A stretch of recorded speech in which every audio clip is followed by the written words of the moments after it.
was the strongest warrior of his people, but something unseen was destroying him from within. When a mysterious woman is taken prisoner, what she finds could change everything, not just for the chief, but for the entire tribe. What was poisoning the leader of the Comanche, and who would dare to betray him from the shadows? Thank you so much for watching and for all your comments. Let me know at the end if you liked the story, and where you're watching from and why you're following this. The Texas sun blazed mercilessly over the vast plains in the summer of 1867, casting long shadows across the Comanche encampment nestled near the Brazos River. The air shimmered with heat, carrying the scent of sage and wild grass across the land that had belonged to the Comanche people for generations. In the center of the village, inside the largest teepee adorned with painted buffalo and eagle symbols, Chief Tahoma lay on a bed of furs, his breathing labored and shallow. At 28 years old, Tahoma should have been in his prime, leading his warriors on hunts across the endless prairie, but instead, he had spent the last 3 years growing progressively weaker.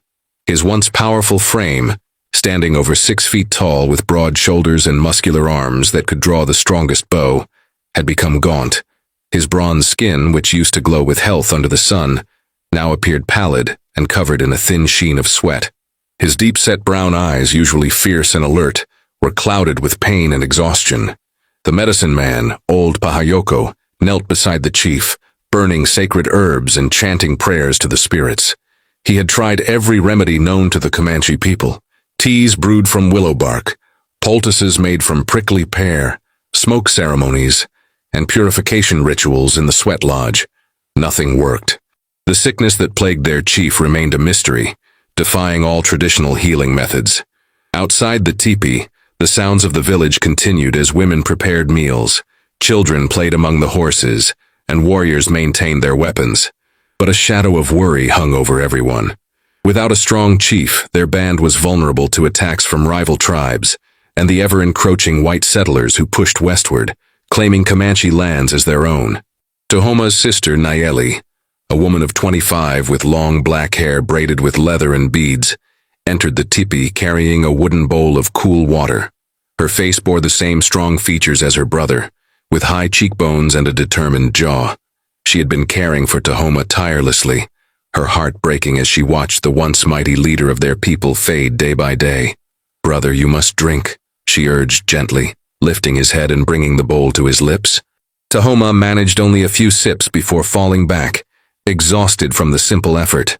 "The council grows restless," Nayeli said quietly, dipping a cloth in the water and pressing it to his fevered brow. "They speak of choosing a new chief if you do not recover soon. Kateni believes he should lead the band." Tahoma's eyes flickered with anger at the mention of his rival. Kateni was ambitious and cruel, a warrior who believed strength came only from violence and conquest. Under his leadership, their people would surely be led into conflicts they could not win. "I will not let him take our people down a path of destruction," Tahoma whispered, his voice hoarse. "But I cannot fight this enemy within my own body." 3 days later, a war party returned to the village with unexpected prizes, supplies raided from a settler wagon and a captive. The warriors rode in triumphantly, their horses laden with flour, salt, blankets, and iron cooking pots. Behind them, tied to a rope and stumbling in the dust, walked a young white woman. Catherine Morrison was 26 years old, and despite the dirt covering her clothes and the fear evident in her blue-gray eyes, her beauty was striking. She had flowing auburn hair that caught the sunlight like copper, fair skin now flushed from the heat and exertion, and delicate features that spoke of refinement and education. Her traveling dress, though torn and dusty, had once been of good quality, suggesting she came from a family of some means. The warriors had found her wagon broken down on the trail, her husband and their guide both dead from Kiowa arrows. The Kiowa had taken the horses and most valuable goods, leaving Catherine hiding beneath the wagon bed, certain she would die in that desolate place. When the Comanche warriors discovered her, she had expected immediate death, but instead they brought her to their village as a captive. The villagers gathered to see the new prisoner, some viewing her with curiosity, others with open hostility. White settlers had brought disease, death, and displacement to the Comanche people. Many in the village had lost family members to conflicts with settlers and soldiers. Kateni, an imposing warrior with a scarred face and cold eyes, strode forward and grabbed Catherine roughly by the arm. "This one will make a good slave," he announced loudly in Comanche. "She will serve me and my family." But Nayeli stepped forward, her eyes flashing with defiance. "The council has not yet decided her fate, Kateni. You presume too much. Your brother grows weaker each day." Kateni shot back. "Soon I will lead this band, and then I will decide the fate of all captives." The tension between them was palpable, and the gathered villagers watched with keen interest. Before the confrontation could escalate, old Pahayoko emerged from Tahoma's teepee and studied the white woman with ancient, knowing eyes. "Bring her," he commanded simply, then turned and walked back inside. Catherine was dragged into the chief's teepee, her heart pounding with terror. She had heard terrible stories about what happened to white captives among the Comanche. When she saw Tahoma lying on the furs, clearly gravely ill, confusion joined her fear. Pahayoko spoke to her in broken English, words he had learned from traders over the years. "You know healing? Medicine?" Catherine's mind raced. She did know something of medicine and healing. Her father had been a physician in Boston, and she had assisted him for years before marrying and heading west with her husband, who had dreams of starting a ranch in Texas. She had a natural gift for healing, an intuitive understanding of herbs and remedies that her father had encouraged and developed. "Yes," she answered, her voice trembling but clear. "I know some healing arts. My father was a doctor." Pahayoko studied her intently, then spoke to Nayeli in Comanche, explaining what the white woman had said. Nayeli looked skeptical but desperate. She had watched her brother suffer for so long, and every treatment had failed. "If you can help my brother, you may earn your freedom," Nayeli said in halting English, words she had learned from a captive woman years before. "If you fail, or if you harm him, you will die slowly and painfully.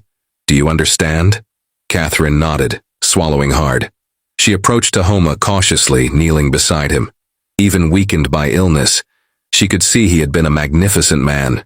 His features were noble and strong. His long black hair spread across the furs like a raven's wing. Something stirred in her heart, a feeling she quickly pushed aside. This was a matter of survival, nothing more. She placed her hand gently on his forehead, feeling the heat of fever burning through him. She examined his eyes, noting the yellowed whites, and asked through Nayeli about his symptoms. The weakness, the fever, the pain in his abdomen, the inability to keep food down. "I need to examine him more thoroughly," Catherine said, "and I need to know everything he has eaten and drunk, every treatment that has been tried." For the next hour, with Nayeli translating, Catherine conducted a careful examination while Pahayoko watched suspiciously, ready to strike her down if she made any move to harm the chief. Catherine's medical knowledge, combined with her keen observational skills, led her to several possibilities, but she needed more information. "Has the chief always drunk from the same source?" she asked. "The same water? The same vessels?" Nayeli frowned, considering. "He has his own special drinking vessel, made of clay by our finest potter. It was a gift when he became chief. He drinks only from it, as is his right as our leader." "May I see this vessel?" Catherine asked, a suspicion forming in her mind. The decorated clay cup was brought to her, and Catherine examined it carefully in the light filtering through the teepee's opening. The glaze was beautiful, a deep blue-green color that shimmered. Her heart sank as recognition dawned. She had seen similar pottery before, beautiful but deadly. "This glaze contains copper," she explained urgently to Nayeli. "The beautiful color comes from copper salts. If the pottery was not fired properly, or if the glaze was made incorrectly, it can leach poison into whatever liquid is held in it. Your brother is not sick with a disease. He is being slowly poisoned every time he drinks from this cup." Nayeli's eyes widened in shock and horror. She translated quickly for Pahayoko, whose weathered face showed both disbelief and dawning understanding. It would explain why none of their spiritual remedies had worked, why the sickness had come on gradually and persisted for so long. "Who made this cup?" Catherine pressed. "Who gave it to the chief?" The answer, when it came, sent a chill through everyone in the teepee. The potter who had crafted the special vessel was Kateni's mother. a woman known for her beautiful glazed pottery. Whether the poisoning was intentional or accidental remained unclear, but the implications were staggering. The revelation about the poisoned cup spread through the village like wildfire on dry prairie grass.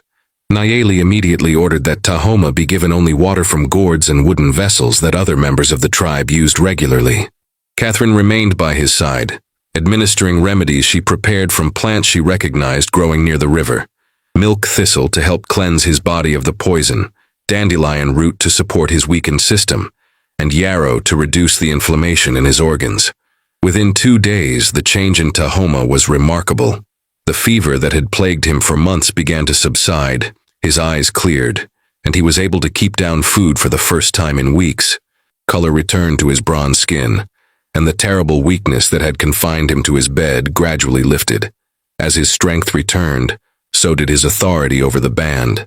Catherine worked tirelessly, changing the poultices on his abdomen, preparing herbal teas, and monitoring his recovery with the focused attention her father had taught her.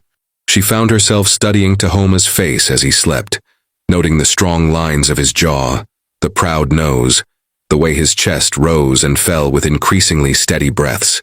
When he woke and their eyes met, she felt something shift inside her, a connection she had never experienced with her late husband, whose marriage to her had been arranged by their families for social and financial advantage. Tahoma, for his part, watched this white woman who had saved his life with growing fascination. Catherine's gentle hands as she tended to him, the intelligence that shone in her blue-gray eyes, the compassion she showed despite being a captive among people she had been taught to fear, all of this intrigued him deeply. He began to ask her questions, their conversations growing longer as his health improved, and as both struggled to bridge the language barrier with a mixture of English, Comanche, and gestures. "Why did you help me?" he asked one evening as the sun set outside, painting the teepee walls with orange and crimson light. "Your people and mine are enemies. You could have let me die and perhaps earned favor with the white soldiers." Catherine considered his question carefully before answering. "My father taught me that healing knows no boundaries of race or nation. When someone suffers, and I have the knowledge to help, I must act. To do otherwise would be to betray everything I believe about the value of human life." She paused, then added softly, "And you are not my enemy, Tahoma. I see that now." Their eyes held for a long moment, and unspoken feelings passed between them, feelings that both knew were dangerous and complicated by the vast gulf between their worlds. But while Tahoma recovered, and an unexpected bond grew between the chief and his former captive, darkness gathered in another corner of the village. Kateni watched the chief's recovery with barely concealed fury. His mother, the potter Onawa, had been questioned extensively about the cup. She swore the poisoning had been accidental, that she had not known the glaze recipe she had obtained from a trader was dangerous, but few believed her. The timing had been too convenient, occurring just as Kateni began positioning himself to take leadership of the band. Onawa had been exiled from the village, sent away in disgrace, and Kateni's standing among the warriors had plummeted. His ambitions of becoming chief were now impossible, and he blamed Catherine for exposing the plot and saving Tahoma's life. His hatred for the white woman burned hot and vengeful. On the 7th night after Catherine had identified the poison, Kateni made his move. He crept to the teepee where Catherine now slept, guarded but not imprisoned, for she had earned a measure of trust and freedom through her healing of the chief. He cut through the back of the teepee silently and grabbed Catherine as she slept, clamping a hand over her mouth before she could scream. "You have ruined everything," he hissed in her ear in Comanche, knowing she would understand his tone if not his words. "Now you will pay with your life, and without you to protect him, the chief will sicken again. I will ensure it." He dragged her into the darkness beyond the village, toward the river where he planned to drown her, and make it appear as though she had tried to escape and drowned accidentally. Catherine struggled desperately, managing to bite his hand hard enough to draw blood. Kateni cursed and struck her across the face, stunning her momentarily. But Catherine's absence had been discovered quickly. Nayeli, who had developed genuine affection for the woman who saved her brother, had come to bring Catherine a blanket against the cooling night and found the slashed teepee. Her cry of alarm brought warriors running, and Tahoma, still weak but fueled by fear for Catherine's safety, grabbed his knife and followed the trail toward the river. The scene Tahoma came upon made his blood run cold. In the moonlight reflecting off the water, he saw Kateni forcing Catherine's head beneath the surface of the river, her arms flailing as she fought for her life. Without hesitation, despite his weakened condition, Tahoma launched himself at Kateni with a roar of rage that echoed across the plains. The two men crashed together into the shallow water, and Tahoma's fury gave him strength beyond his current physical capacity. His fists connected with Kateni's face again and again, all the rage he felt at the betrayal, at the months of suffering, at the threat to Catherine's life, pouring out in each blow. Kateni, larger and stronger under normal circumstances, found himself overwhelmed by the chief's primal protective instinct. Other warriors arrived and pulled the two men apart. Catherine lay coughing and gasping on the riverbank, water streaming from her hair and clothes, but alive. Nayeli rushed to her side, wrapping the blanket around her shaking shoulders and helping her sit up. Tahoma stood over Kateni, his chest heaving, water dripping from his body, his dark eyes blazing with an authority that had been absent during his long illness. "You have betrayed your chief, your people, and the sacred trust of our band," he declared in a voice that carried to all who had gathered. "You worked with your mother to poison me so you could seize power. When that plot was discovered, you attempted to murder the woman who saved my life. These crimes cannot be forgiven." Kateni spat blood from his split lip. "She is a white woman, an enemy of our people. She has bewitched you, made you weak. You shame yourself by protecting her." "No," Tahoma said firmly, his voice growing stronger. "She showed compassion and courage when she could have let me die. She used her knowledge to heal rather than to harm. These are the qualities we should honor, regardless of the color of one's skin, or the people from which they come. You are the one who brought shame to our band through your treachery and ambition." The gathered warriors and villagers murmured their agreement. The evidence of Kateni's guilt was clear, and the law of the Comanche was absolute for such betrayals. "You are banished," Tahoma pronounced. "Take your horse and your weapons and leave our lands before the sun rises. If you are ever seen near this band again, you will be killed on sight. Go now and carry the weight of your dishonor wherever you wander." Kateni's face twisted with hate, but he knew he had lost. He stood slowly, water streaming from his body, and cast one last venomous look at Catherine before stalking away toward the village to gather his belongings. Within an hour, he had ridden off into the darkness, and the threat he posed was eliminated. Tahoma turned to Catherine, who still sat wrapped in the blanket, her body trembling from cold and shock. He knelt beside her, and without thinking, he reached out and gently touched her face where Kateni had struck her, his fingers tender against the bruise already forming on her cheek. "You are safe now," he said softly in English, the words he had been practicing with her. "I will not let anyone harm you again." Catherine looked up into his eyes, and the barriers between them seemed to crumble in that moment. Her hand rose to cover his where it still rested against her face, and she felt tears sliding down her cheeks, tears of relief and fear, and something else, something that terrified and thrilled her in equal measure. "Thank you," she whispered. "You saved my life, as I saved yours. We are even now." "No," Tahoma said, shaking his head slowly. "We are not even. We are connected, bound together by something stronger than debt or gratitude." He struggled to find the English words for what he felt. "My heart knows you, Catherine Morrison. It has known you from the moment I first saw your face when the fever finally cleared enough for me to truly look at you." The admission hung in the air between them, and Catherine knew she should deny it, should maintain the distance that society and circumstance demanded. But she could not lie, not to him and not to herself. "I feel it too," she confessed, her voice barely audible above the gentle rushing of the river. "I don't understand it, and I know it's impossible, but I feel it too." Tahoma helped her to her feet, and they stood close together in the moonlight, both aware of the eyes watching them from the gathered villagers, both knowing that the path ahead would be fraught with challenges and opposition from both their peoples. Nayeli approached them, her expression thoughtful and knowing. She had seen the way her brother looked at Catherine, had witnessed the tenderness and care that went beyond simple gratitude.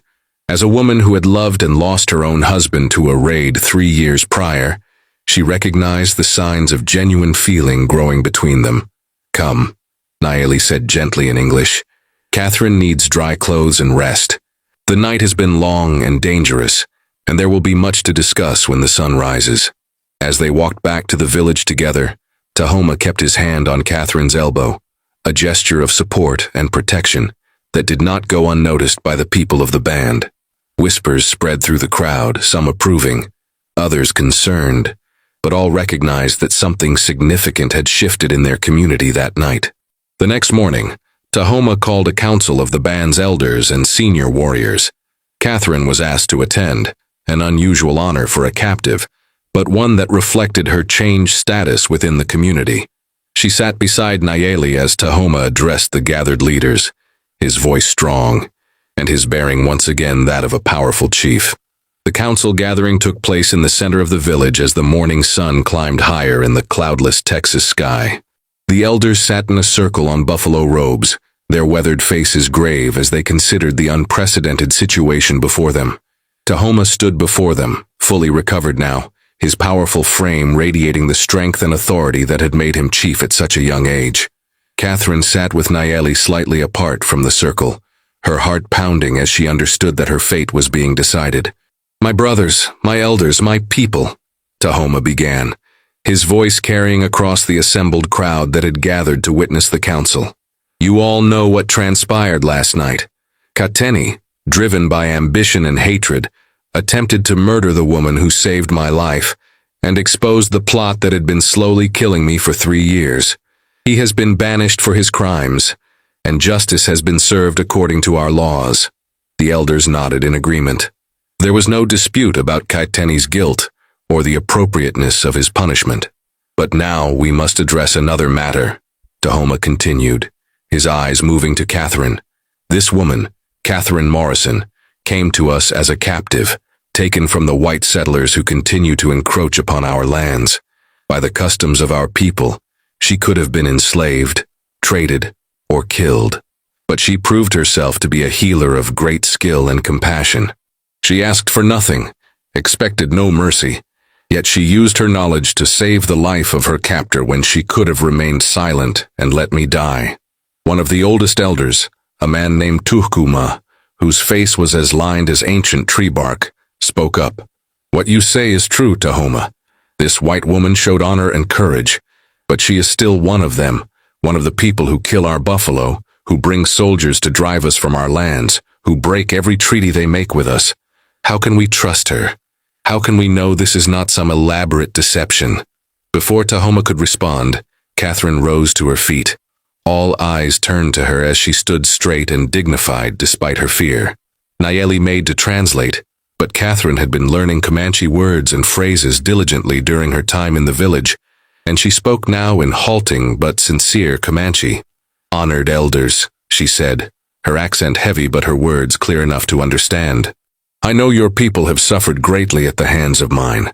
I do not ask you to forget this or to trust all white people because of my actions. My husband and I came to Texas seeking a new life, but we were foolish and unprepared for the dangers of this land. He died, and I would have died too if your warriors had not found me." She paused, gathering her courage before continuing. "I did not help Chief Tahoma to win favor or to deceive you. I helped him because it was the right thing to do, because my father taught me that healing is sacred and knows no boundaries. I helped him because when I looked at him suffering, I saw not an enemy, but a human being in pain, and I had the knowledge to ease that pain." Her eyes found Tahoma's across the circle, and the emotion in her gaze was unmistakable. "I helped him because from the moment I truly saw him, spoke with him, learned his heart, I could not bear to see him suffer. I helped him because I have come to care for him more deeply than I knew was possible." A murmur ran through the assembled people at this bold admission. Catherine had just declared her feelings publicly, something that violated every rule of propriety in both Comanche and white society. But her honesty and vulnerability were impossible to dismiss. Tahoma stepped forward, his eyes never leaving Catherine's face. "I called this council not just to discuss Catherine's fate as a captive, he said, his voice resonating with conviction. "I called it to ask permission to make her my wife, to bring her fully into our tribe as one of our people." The murmuring grew louder, some voices raised in protest, others in support. It was not unheard of for Comanche warriors to take captive women as wives, but for a chief to do so, especially with a white woman when tensions with settlers were so high, was controversial and potentially dangerous. Nayeli rose and spoke with passion. "My brother nearly died because of treachery from within our own people, from one of our own blood. This white woman, this outsider, proved more loyal and honorable than Kateni, who was born Comanche. She has shown us that character matters more than the color of one's skin, or the people from which one comes. I support my brother's wish to make Catherine his wife." Old Tukuma shook his head slowly. "The heart wants what it wants, and I do not doubt the sincerity of either the chief or this woman.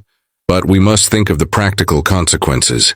If Tahoma marries a white woman, the soldiers and settlers will use this as justification for attacks. They will say we are taking their women, and they will come with more guns and more numbers to punish us." Another elder, a woman named Hutsu, who was known for her wisdom, spoke thoughtfully. "What Tukuma says has truth in it. But consider this. Catherine Morrison's husband is dead, killed by Kiowa arrows. She has no family to return to in this territory, and if we simply released her, she would likely die trying to reach the nearest settlement alone. The white people already hate us and attack us regardless of whether we give them specific reasons. At least if she stays here as Tahoma's wife, she may serve as a bridge between our peoples, someone who understands both worlds and can perhaps help us navigate the difficult times ahead." The council debated for over 2 hours, voices rising and falling as arguments were made on both sides. Catherine and Tahoma waited with barely concealed anxiety, their futures hanging in the balance. Finally, old Tukuma raised his hand for silence. "We have heard many voices and many viewpoints," he said. "Now we must decide. Those who support Chief Tahoma's wish to marry Catherine Morrison and bring her fully into our tribe, stand and be counted." Nayeli stood immediately, followed by Hutsu and 3 other elders. After a moment's hesitation, 2 more rose to their feet. The majority had spoken. "It is decided," Tukuma announced, though his expression remained troubled. "Catherine Morrison may become the wife of Chief Tahoma, if she willingly consents. She will be adopted into our tribe, with all the rights and responsibilities that entails. But know this, Tahoma, you are binding your fate to hers, and hers to ours. If trouble comes from this union, you will bear the responsibility for it." Tahoma nodded solemnly. "I accept this responsibility, as I accept all responsibilities that come with being chief of our people."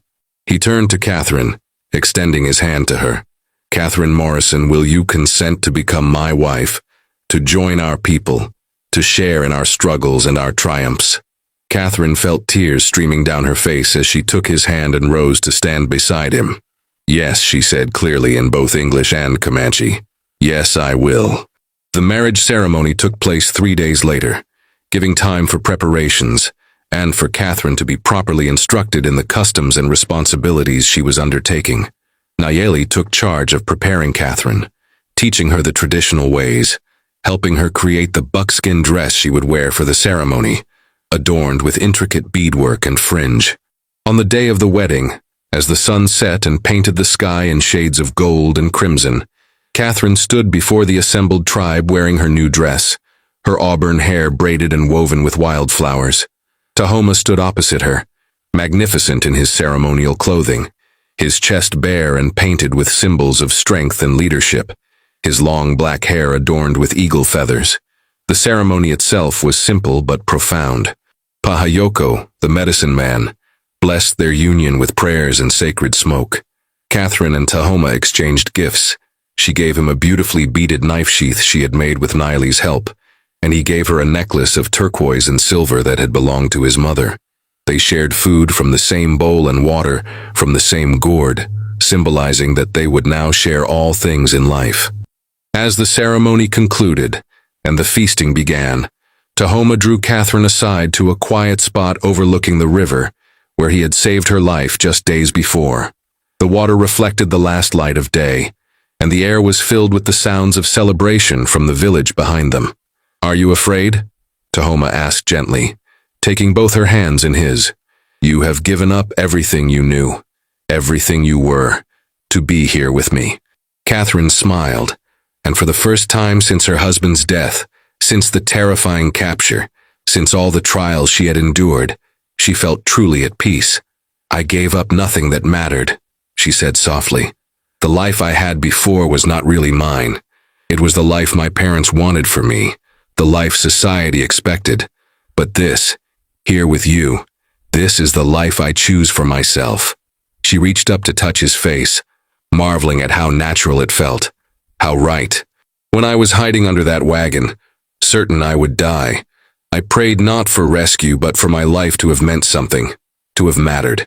I never imagined that prayer would be answered like this." Tahoma pulled her close, and they stood wrapped in each other's arms as the stars began to emerge in the darkening sky. "You saved my life, Catherine. But more than that, you saved me from a death of the spirit that was happening even as my body was being poisoned. I had become cynical, hard, seeing only enemies everywhere. You reminded me that there is goodness in the world, that compassion and courage exist in unexpected places. We have a difficult road ahead," Catherine said realistically, her head resting against his chest where she could hear his heartbeat strong and steady. "Your people will face more pressure from the settlers and soldiers. My people will see me as a traitor. We will be caught between two worlds. Then we will create our own world," Tahoma replied with conviction. "Right here, with our people, we will build something new. We will teach our children, if we are blessed with them, to take the best from both peoples, to see with eyes unclouded by hate or prejudice. It will not be easy, but nothing worth having ever is." They kissed then, a long, tender kiss that sealed their commitment to each other and to the uncertain future they would face together. When they finally pulled apart, they saw Nayeli approaching with a warm smile on her face. "Come," she said in English, which she had been practicing diligently. "The people wait to celebrate with you. There is food and dancing, and everyone wants to welcome Catherine properly into the tribe." The celebration lasted long into the night, with drumming and dancing around a great fire that sent sparks spiraling up into the star-filled sky. Catherine learned traditional dances, laughing as she stumbled through the steps while Nayeli and other women of the tribe taught her with patience and good humor. Tahoma watched her with undisguised love and pride, seeing how naturally she was beginning to fit into the community, how the initial wariness of the people was transforming into acceptance and even affection. As the weeks passed, Catherine proved herself invaluable to the tribe. She combined her medical knowledge with the traditional healing practices Pahayoko taught her, creating treatments that were more effective than either tradition alone. She helped sick children, tended to injured warriors, and taught several interested women about herbs and remedies. Her presence brought a new perspective to the tribe, and slowly, carefully, she began to build genuine friendships with the people who had once been her captors. Tahoma, fully recovered and stronger than ever, led his people with renewed wisdom and purpose. The experience of nearly dying, of being betrayed by one of his own, and of finding unexpected love had changed him, making him more thoughtful and less quick to resort to violence. When conflicts arose with settlers or other tribes, he sought diplomatic solutions first, though he remained a fierce warrior when battle could not be avoided. 3 months after the wedding, as autumn began to paint the prairie grasses gold and red, Catherine realized she was pregnant. The news brought joy to both Tahoma and the entire tribe, seen as a blessing and a sign that their union was meant to be. Nayeli was especially delighted at the prospect of becoming an aunt. On a cool evening in late autumn, Catherine and Tahoma sat outside their teepee watching the sunset, her hand resting on her still flat belly where their child grew. Tahoma's arm was around her shoulders and they sat in comfortable silence, needing no words to express what they felt. "I never imagined," Catherine said eventually, "that day when your warriors found me hiding under the wagon, that I would end up here, happy, home, loved. The spirits work in mysterious ways," Tahoma replied, kissing the top of her head. "They brought you to me when I needed you most, and in saving my life you gave me a reason to truly live. Do you ever regret it?" Catherine asked, Taking me as your wife, bringing all the complications that came with it? Tahoma turned her face toward his dark eyes intense and sincere. Never. Not for one moment. You are the greatest gift I have ever received, Catherine. Whatever challenges we face, whatever difficulties lie ahead, we will face them together. You and me, our child, our people. We are building something new here. Something precious. A bridge between two worlds that have been at war for too long. Catherine smiled, her eyes shining with tears of happiness. I love you, Tahoma. I loved you from the moment I truly saw you, and I will love you until my last breath. And I love you, my brave, beautiful wife, Tahoma replied. You were meant to be here, meant to be mine, meant to save me in every way a person can be saved. They kissed as the sun disappeared below the horizon, and in that moment, despite all the uncertainty of the world around them, despite the conflicts and difficulties they knew would come, they were completely and perfectly happy. Catherine had found her true home, not in a place but in the heart of the man who had captured her body but freed her soul. And Tahoma had discovered that the greatest strength comes not from domination or conquest, but from love, trust, and the courage to open one's heart to another, even when that other comes from a world once thought to be nothing but enemies. Their story would be told around Comanche fires for generations to come. The tale of the sick chief, who was healed by the captive woman, who discovered poison, treachery, and true love, who proved that courage and compassion can build bridges where hate had built only walls. And in their union, in their love, and in the children they would raise together, hope lived on that perhaps one day the two peoples might learn to see each other not as enemies, but as human beings deserving of respect, understanding, and peace.